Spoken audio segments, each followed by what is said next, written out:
application form, pass it down to the middle. Making the most clickbait title. Toastmaster meetings, all of a sudden. Onur,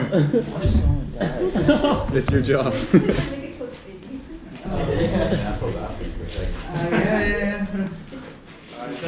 But you know, that's how you learn. Once you get beat up one time. That's good. Let's get beat up once. As a fellow martial artist, I also agree that everyone should do martial arts. Don't worry. Fight them with your words. I'm a lover, not a fighter. Well, I mean, I don't know what to do. You can fight them with your love. Yes. You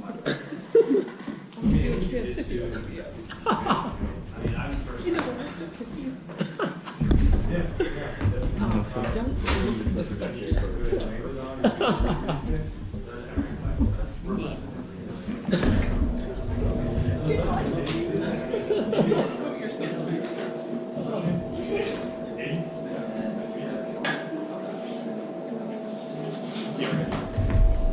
All right, next up we have table topics, and our topics master is Onur, and Onur, I don't know how to pronounce your last name. Beytulov.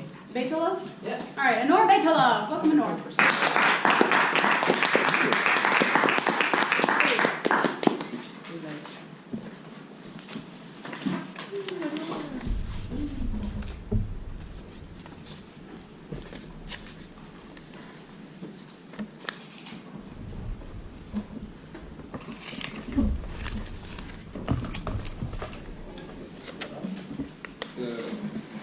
Now we're on to what I think is the most fun part.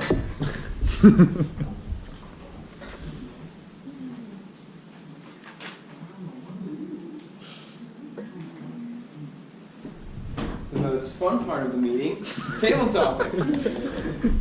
So this section, the theme today is tour around the world. We're going to be visiting various popular sites, and I'm going to call somebody up. Anybody, so anyone can be brought up here. And you're going to choose a place to go. So we have all these options here.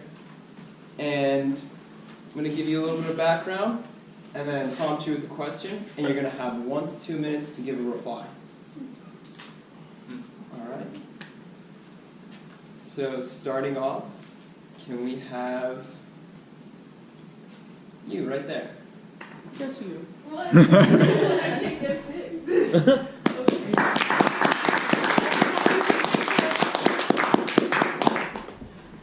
Anyone can get picked. Alright, where would you like to go? That's interesting. Leaning Tower of Pisa, great choice. Great choice. Now, the Leaning Tower of Pisa, not pizza. Construction began in the 12th century on a weak foundation. And so that's why when they were constructing the second floor, it began to tilt. And the tilt increased until a decade before it was finished. Construction was finished, around the 14th century. So my question to you, what is something that can put you on tilt and why?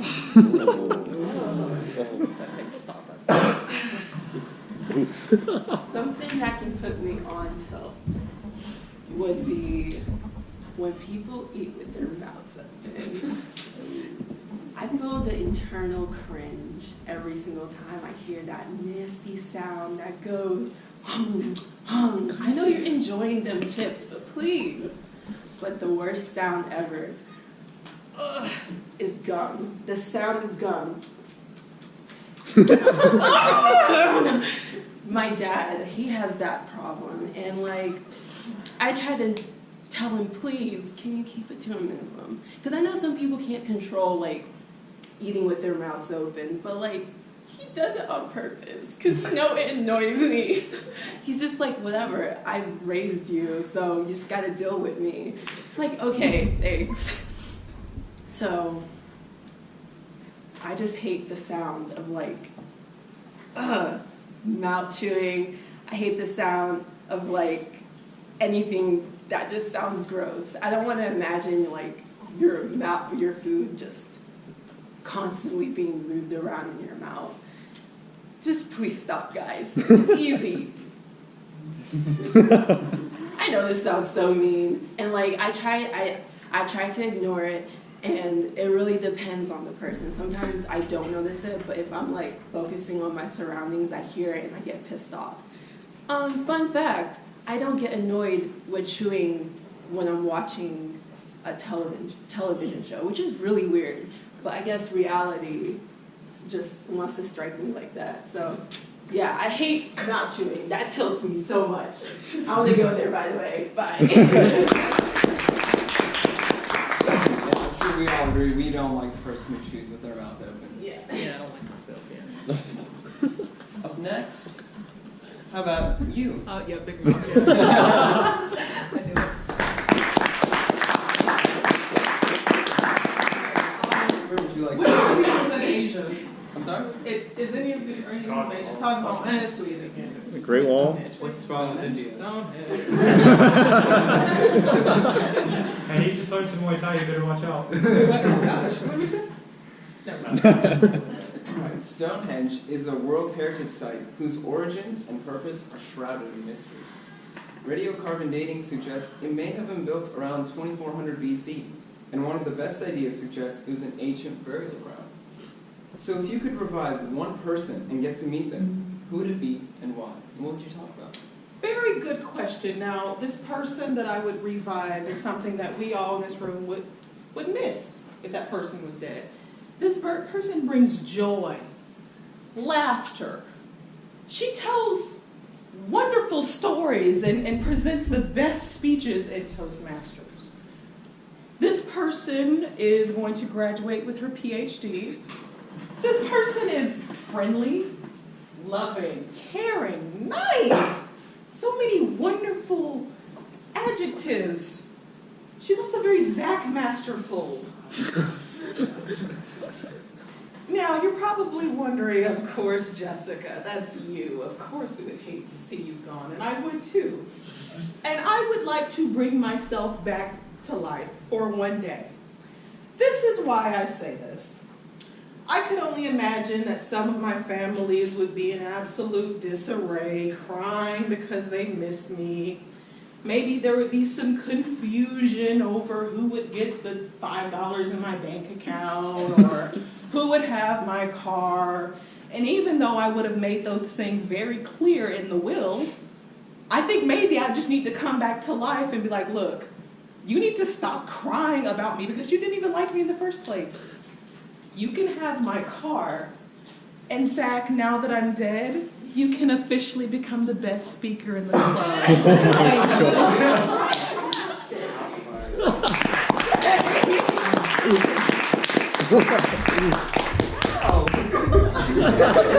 Control space, Zach. Control space. Well, that's an answer that I was not expecting. No, I wasn't either, but Yourself. it just came out. Yeah. Up next on the world tour, does anybody want to go anywhere? Any volunteers? I mean, I already spoke, but like, You really want to come up here, yeah? alright, cool. Oh. Go to Rome. Rome. Colosseum, please.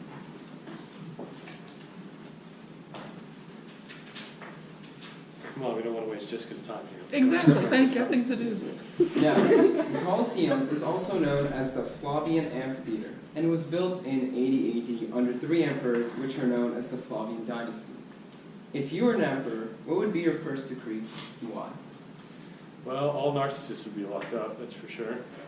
Oh my god. Jessica. Can we be but cellmates? Not anybody.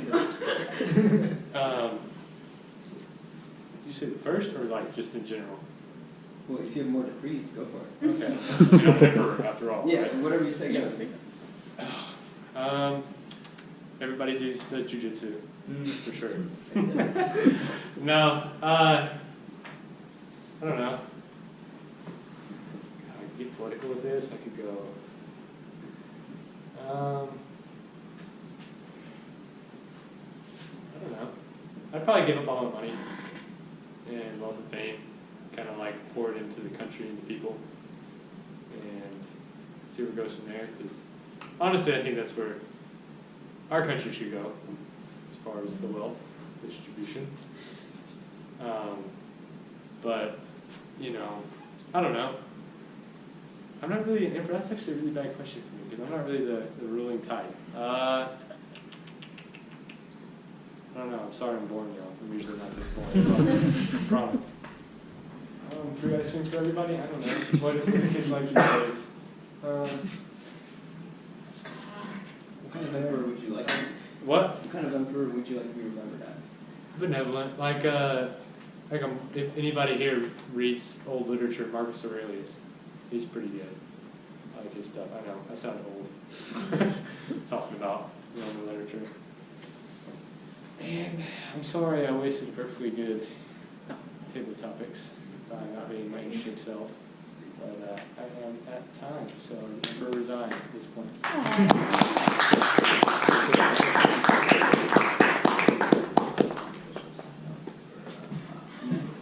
Let's choose someone who does not have a speaking role. Mike, come on up.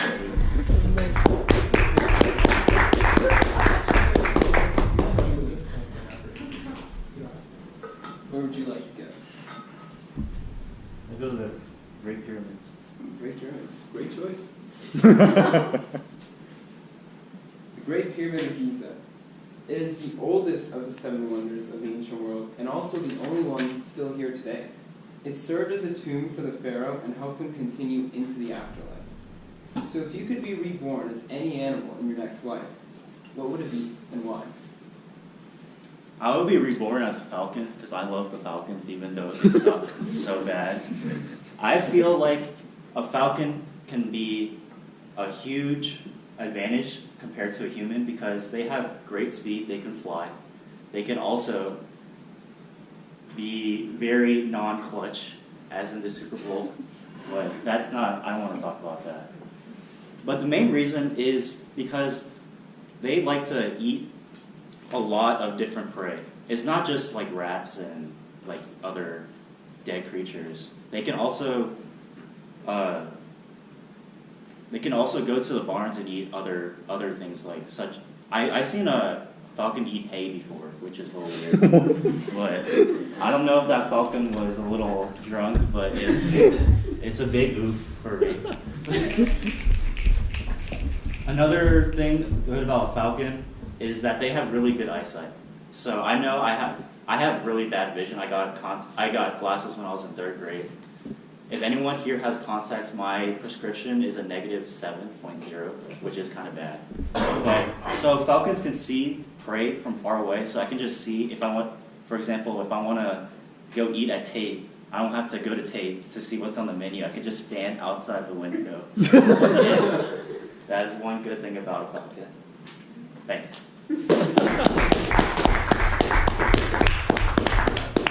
I like it. You there in the back. What's your name? Aiden. Aiden. How do you spell it? A-I-D-A-N. A-I-D-A-N. Alright, where would you like Saint to Aiden of Bloom as well. It's a Catholic name. Where? It's a Catholic name. Oh, okay.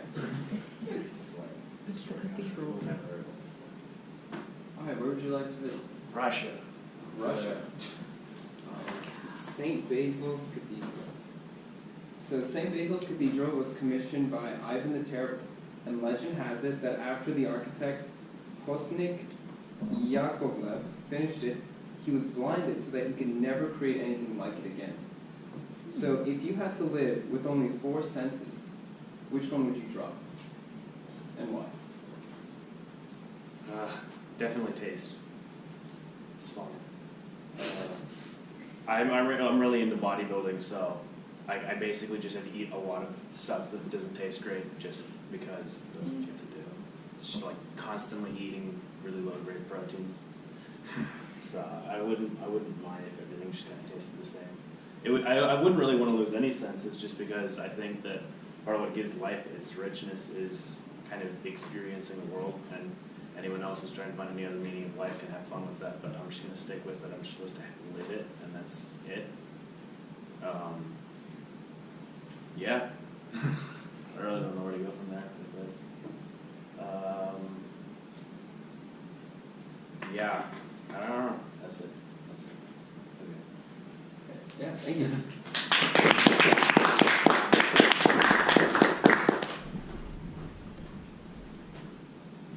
like to come up? You've been volunteered.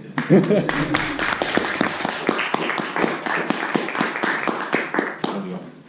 What's your name? Andrew. Andrew. Good to meet you. Where'd you like to in our tour of the world? I'll go to the Great Wall. Alright, the Great Wall of China was originally built in 226 BC by King Shi Huan, and it is currently 8,850 kilometers long, and they've added on, rebuilt it, and maintained it for over 2,000 years. If you could live for 2,000 years, would you?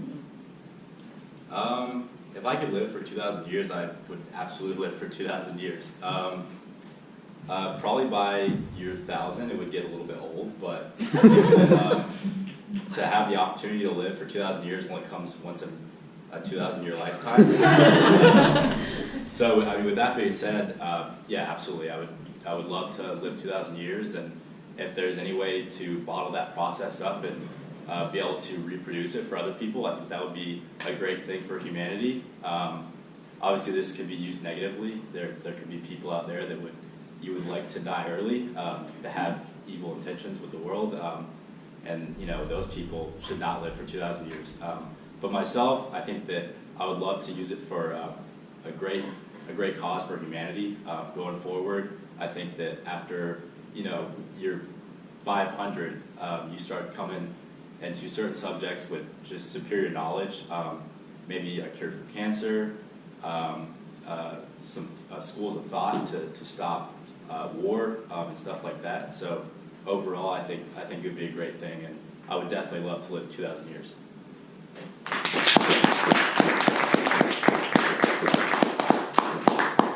All right, Nasir, would you like to come up?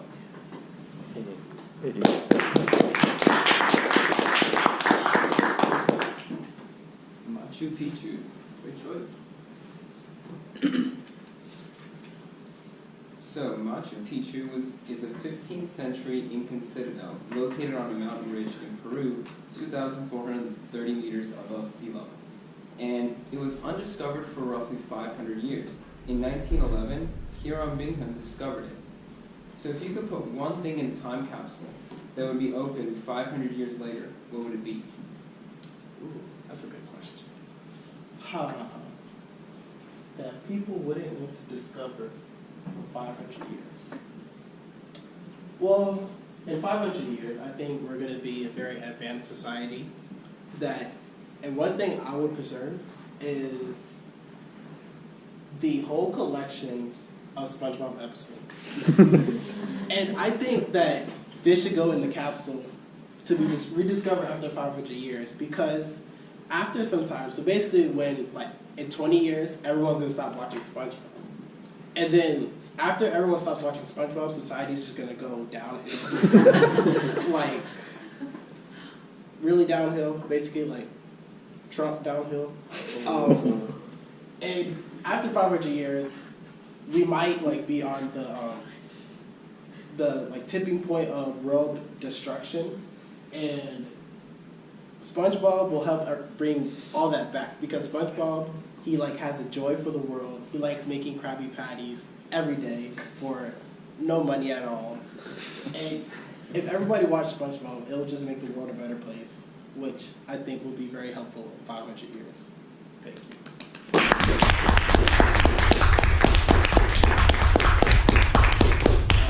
Where would memes be today without SpongeBob? I'm a volunteer, but I'm saying I've been in cities, and so like you mind if just uses evaluation. Okay, yeah, we can do that. Right now? Yeah. Brief intermission. Brief intermission.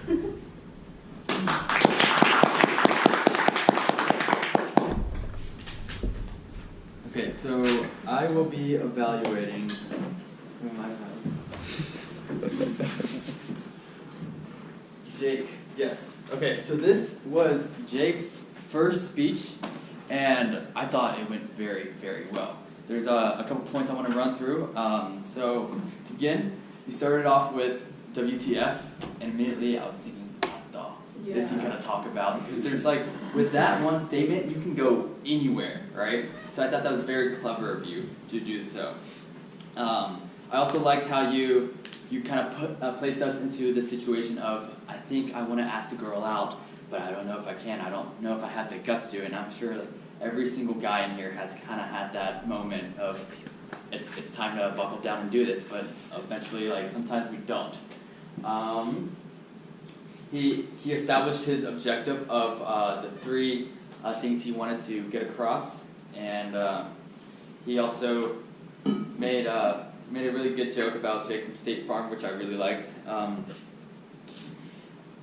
Overall, he was very easy to understand. The way he explained stories came out very fluidly, and his usage of his body and animation was very good as well. Some things I thought that you could have improved on was being a little more smooth from your transition from the beginning into the body of your speech. And there was this huge stage here, which you could have kind of like expressed the story and use your body with. And lastly, with the WTF, you started that off very well. And I thought if you could have tied that into the very ending, it would have made the conclusion a lot more powerful. And also, there was like one small tech problem, but I thought it was a very clever idea for you just to like say, you know what, I'm just not going to worry about it. I'm just going to come up to the screen and point to it. So that was very good. And as speakers, we're going to encounter many moments where things don't work out as we plan, but having that intuitiveness to just drop what you're doing and go with the flow is a very good tactic. Overall, very good speech for your first one, and I look forward to the rest.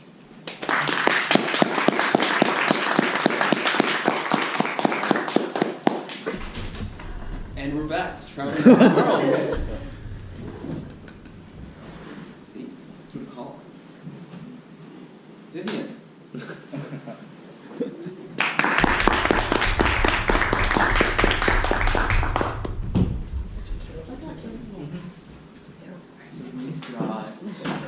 So we've got the Hagia Sophia, Porcelain Tower, Sagrada Familia, Taj Mahal, the Alhambra. The Alhambra? Awesome. That's my favorite one.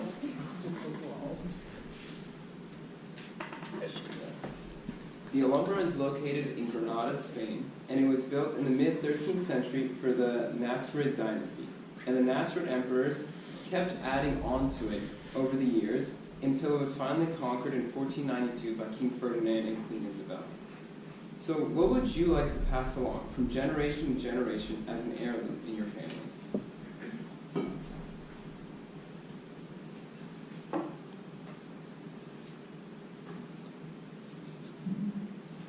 So something you want to stay in your family forever as kind of a memento.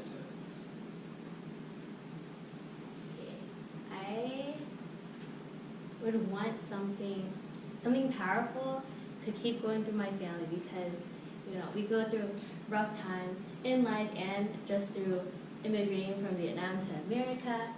So something to relive that, remind everybody where we came from, where our roots came from. So I would pass on a peach tree because I was born in Charlotte, North Carolina, so it's not that relevant to Georgia. But but I remember in my first home, we had this huge peach tree growing at the top of the hill of our backyard. And symbolically, that represents the roots. So remember your roots, where you came from.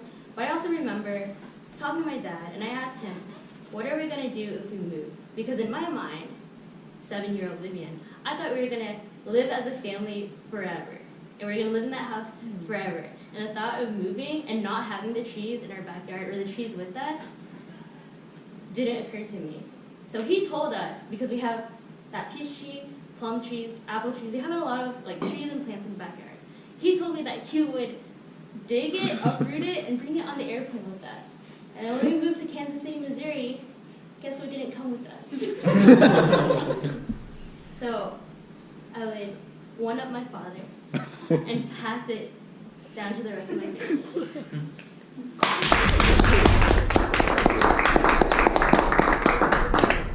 This is a great answer.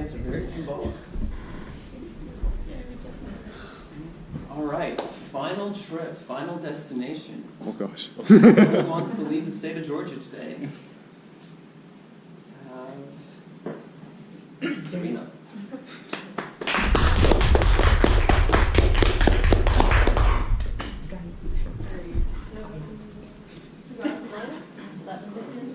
Yeah. We've not been there yet.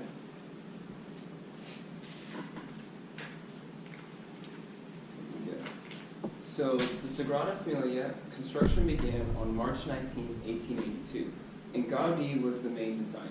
He designed the entire cathedral, planned it all out and everything, but unfortunately he passed away in 1926, and to this day it's still not complete.